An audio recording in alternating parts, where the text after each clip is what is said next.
welcome to another fantastic episode of my.na Properties with your favorite host, Aina Raisa Koyo. Now today I am hanging out at La Friends. I am here at the Property Group Save Namibia, and I'm excited to be talking all things property development. You definitely want to stay tuned for this one. Let's get it.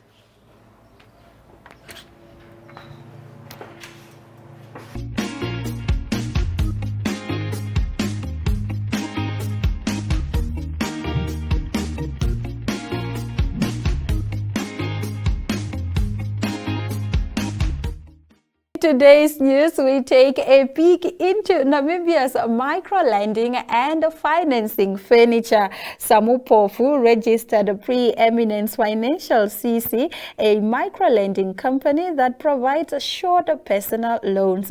We offer financial, insurance, and property solutions. We want to build a loan services brand that will become the lead choice for Namibians, Samupofu said.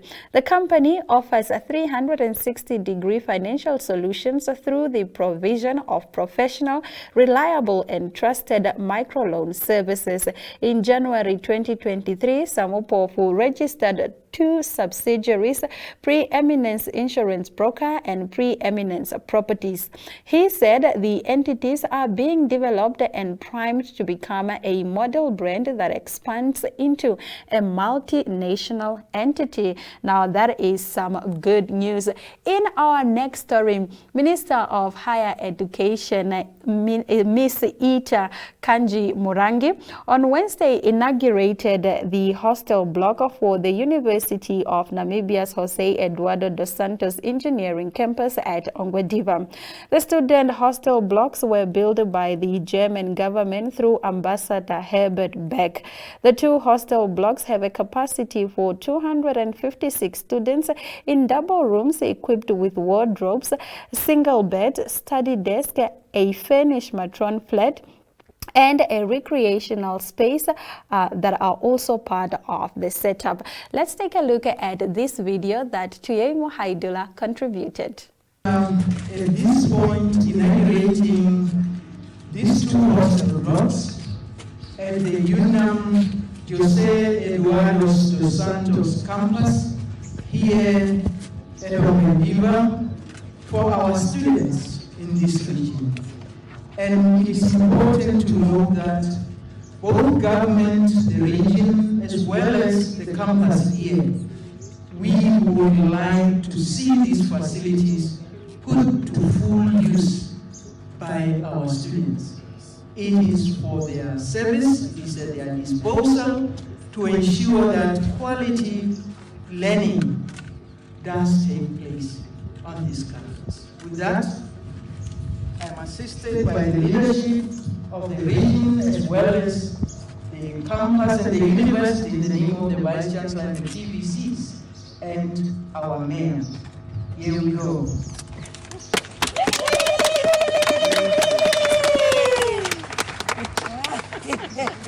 They're funded by the KfW Development Bank through the Federal Republic of Germany to the Namibian government, and were jointly inaugurated by me, Mr. Kanji Murangi, know my portfolio, and in absentia, His Excellency Herbert Beck, German ambassador to Namibia on the 12th April 2023. I must also say that in the presence of the leadership of the region and in the presence of the leadership of the university as well as the campus itself. With that, I thank you.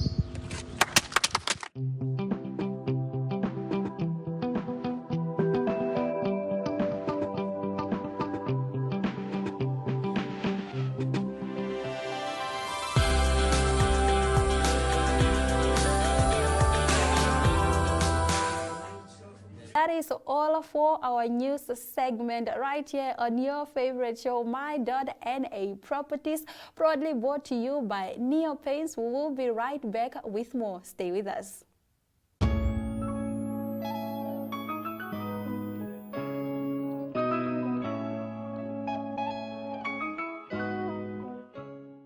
A wise man once told me, don't wait to buy real estate, rather buy real estate and wait to enjoy the fruits of your hard labor.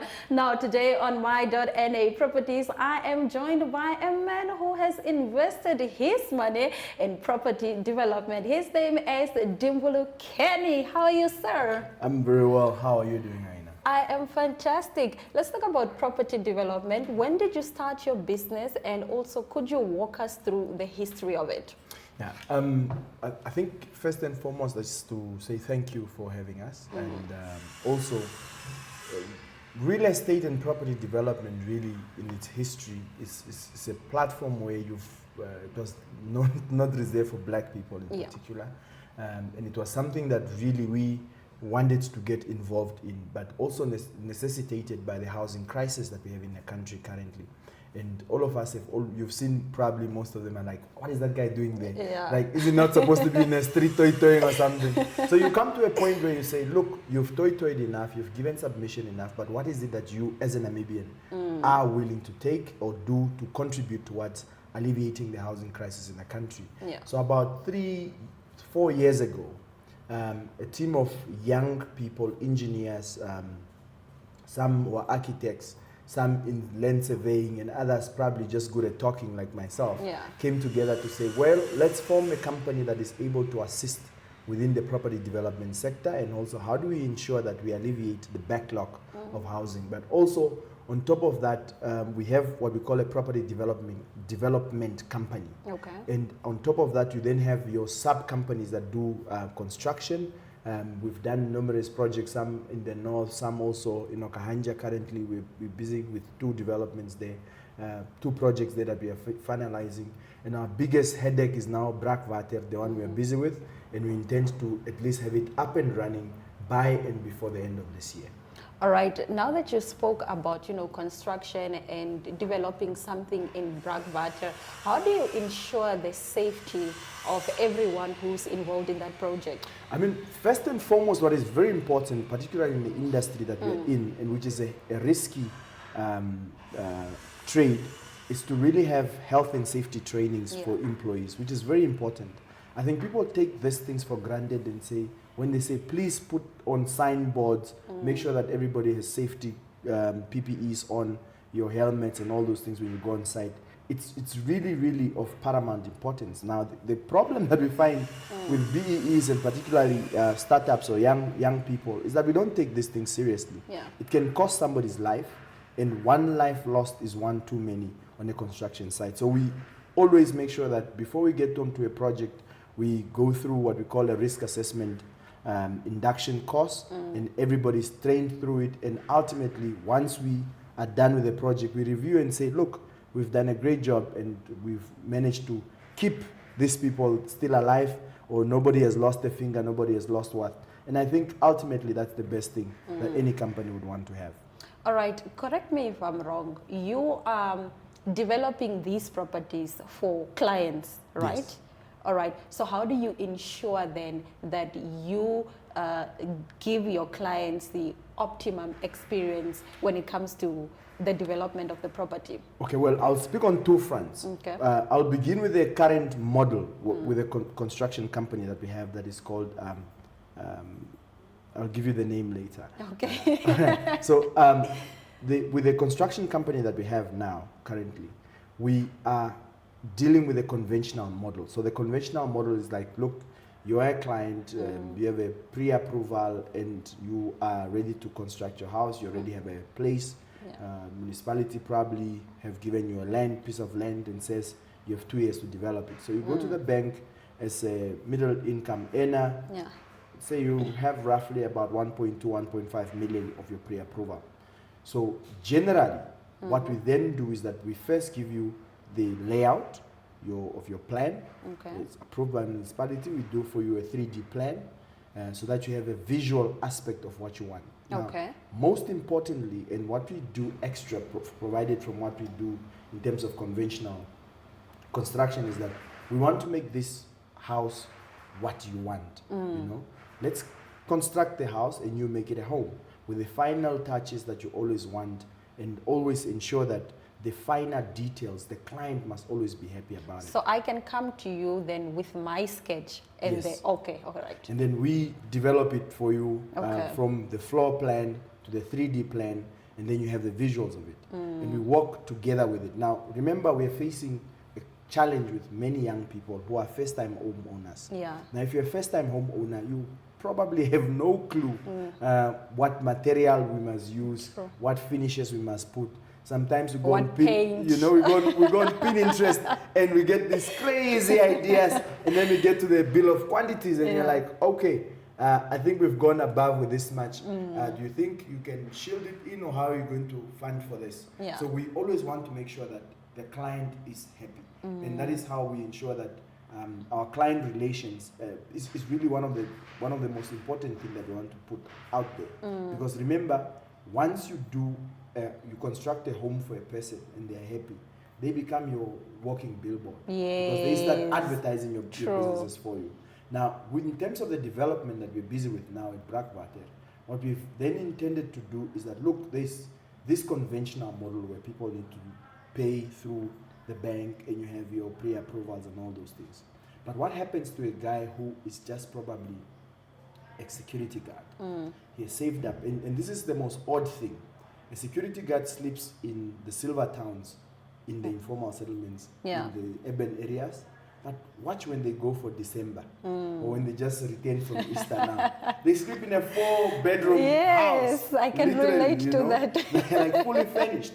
And it's because of the expenses that we put on in the urban center. So what we're doing with the development is something not conventional, because we believe that everybody has an opportunity to want to have a house and can be given that opportunity to do that. So what we do, we have a non-conventional method that we utilize with them and say, look, let's do an in-house assessment. I told you now that we are a team that comprises of all disciplines.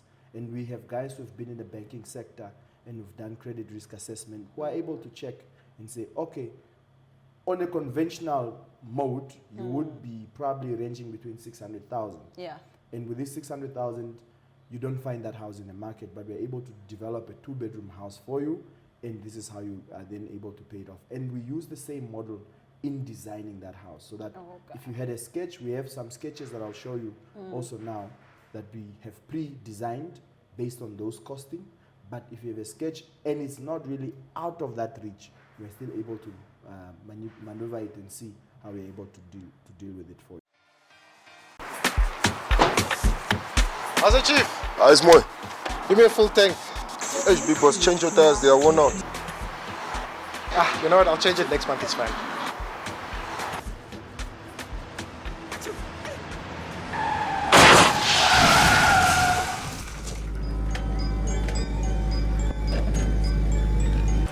Please check your tires. I did not. 1, 2, 3, 4, 5, 6, 7, 8.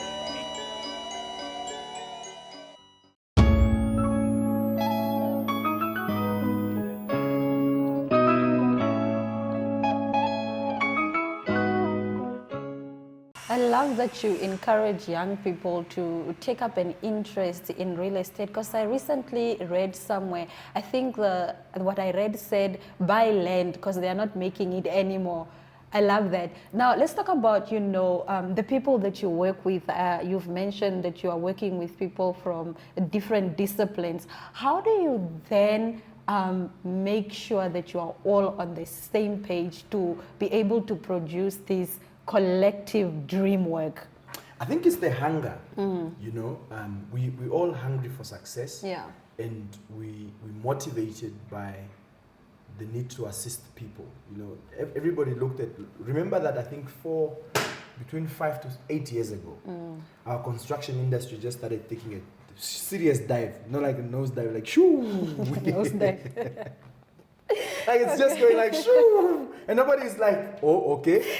Okay. People like projects, government is not paying, and most of those projects were government funded. Yeah. And it really brought hunger within the construction industry, from the guy who owned the construction company, to the builder, to the engineer, to the architect, to the surveyor. everybody who was involved was like, hey guys, let's tighten our belts. People are talking about COVID. Yeah. We started tightening our belts before COVID, yeah. you know, and it brought the realization to say everything can ultimately come to a standstill. Most of these bigger jobs went to the Chinese and other people. You know the stories of our country. Yeah. So what we then took a decisive decision is to say, how do we build something that is long lasting for everyone? You can still do your consulting engineer on a project elsewhere, but you know that this project that we're doing is able to live beyond you, even when you're not here. How do we start to actually build generational wealth? And that is the the motivational thing that we're going through as a team, is to build generational wealth for somebody who is coming after me. So my kids and my kids' kids and their kids' kids. The other time is my auntie's what, you know, that type of situation when you have to have a relations beyond you. So we must be able to build something that is beyond us. And it mustn't just be with us. I mean, we must be educated to read the histories of the late Punyu, for example. Was the most successful black businessman we had in northern Namibia. But what happened after he passed? I've heard that story. Yes, so we ultimately, looking at the Harold Pupkewitz, there's a video that surfaced, and he says, young people, you must not chase the money, but chase the dream. And make sure that that dream, once you accomplish it, it lives beyond you. And in other words, what he's trying to encourage us is that, look, I've passed on. But they've been able to take Danrik, which was BMW Danrik, now it's BMW Pupkewitz. Now, the man is still making money in the grave. And they've made money before he took over. So we must be able to ensure that when we join these businesses such as real estate and many other companies that we do, we must have that plan to say, how does this live beyond my death? And how do I make sure that my children don't suffer the same way I suffered? You know, you black people have these things. Come here, you black people. let the child suffer because I also suffered to get here, so that they appreciate the hard. No, it's not always like that. Allow the child to learn to appreciate things, but at the same time be able to know that I've learned and this is how I can take it forward. And once we are able to build generational wealth, we may be just the people who are going to break the generational curses in our families. Finally, talk to us about where I can, you know, get in touch with you. Should I be wanting to buy a house and so forth? Well, we are situated in La Friends, Sun Industrial Park, Unit 27. So we cater for both people who want to join our development in Brakwater, who want to be part to it, and they will see the type of different houses that we have on show and that we're having on offer.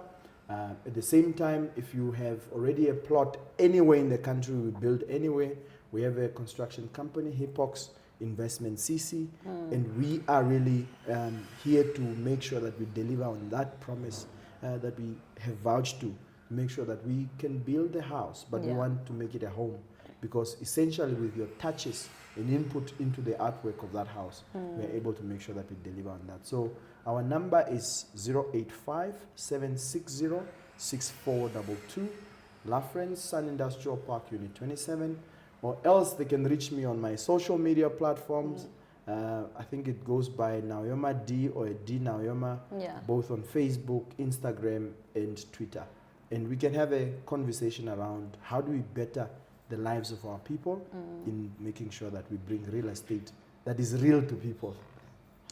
All right, thank you so much, Dimbulukeni, for joining us on my.na properties and, you know, for disseminating this information. I'm sure our viewers learned something. I learned a whole lot, and all the best in your career, property development. Yes. No, thank you very much, and I'll be off the streets, I think. Neo Paints has established a 67-year Namibian legacy, creating personalized paint solutions that blend quality and innovation for the Namibian people. We pride ourselves in being a 100% Namibian-owned company, investing in our country and our people by employing and empowering true Namibians. With every brushstroke, Neo Paints commits to our quality guarantee and always delivering a coat of excellence. At Neo Paints, we always stay true to our country. We are as Namibian as you.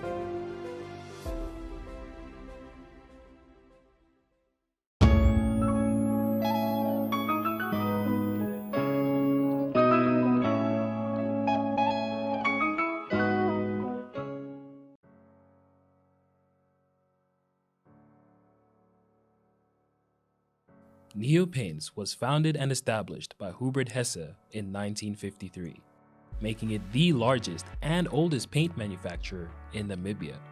Hesse wanted to make Namibian paint for Namibian conditions and opened the first Neo Paints head office in Windhoek. And up till recently, our headquarters and manufacturing site were located in Bell Street, Southern Industrial. For over 68 years, Neo Paints has created a Namibian legacy of creating personalized paint solutions that blend quality and innovation to bring beauty to the harshest environments. We pride ourselves on being a 100% Namibian-owned company and experience utmost gratification to invest in our country and our people. Neo Paints has recently invested in the construction of a new production facility on a 26,000 square meter site in Windhoek. Phase 1 was completed in April 2021, and the second phase was completed in February 2022. This development offers our company the potential to increase production capacity and increase the potential to expand the workforce through a wider distribution footprint into Southern Africa. This new, larger factory lends itself to more state-of-the-art production processes, new innovative product development, and better customer service. Our products are specifically formulated for the harsh Namibian environment by our own paint chemists, which give our company the competitive edge in the Namibian paint market. Neo Paints, a coat of excellence.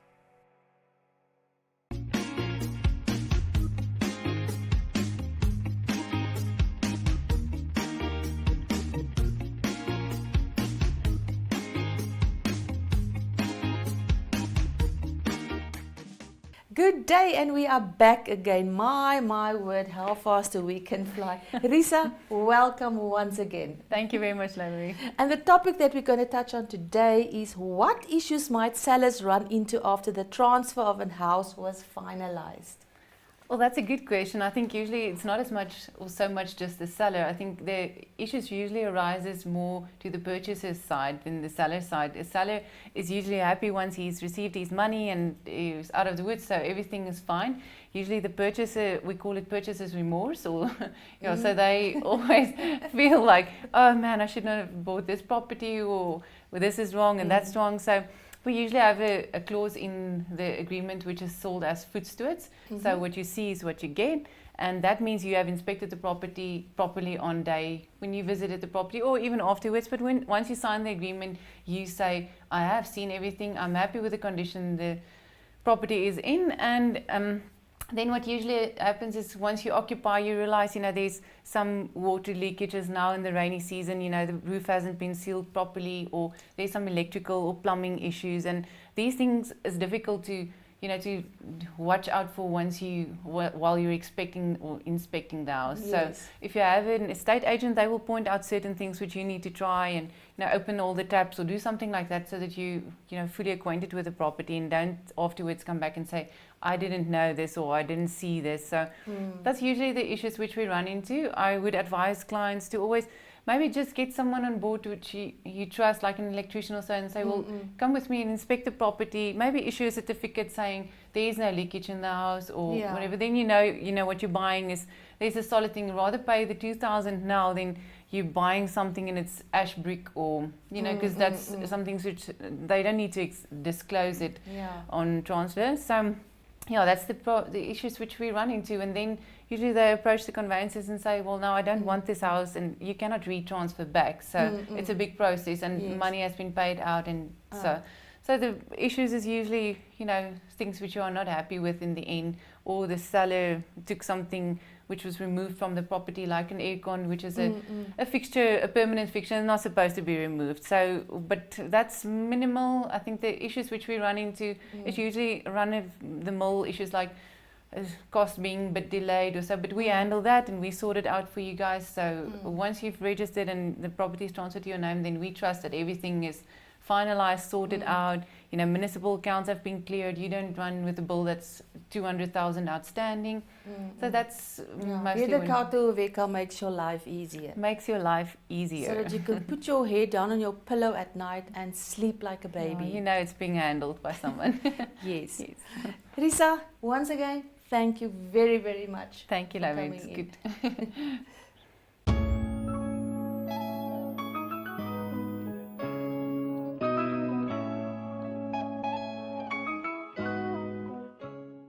We came, we saw, we conquered, and we definitely left inspired to invest in real estate. My name is Aina Raizakoya, and this has been another fantastic episode of my.na Properties. Until next time, remember, properties is more than just a building.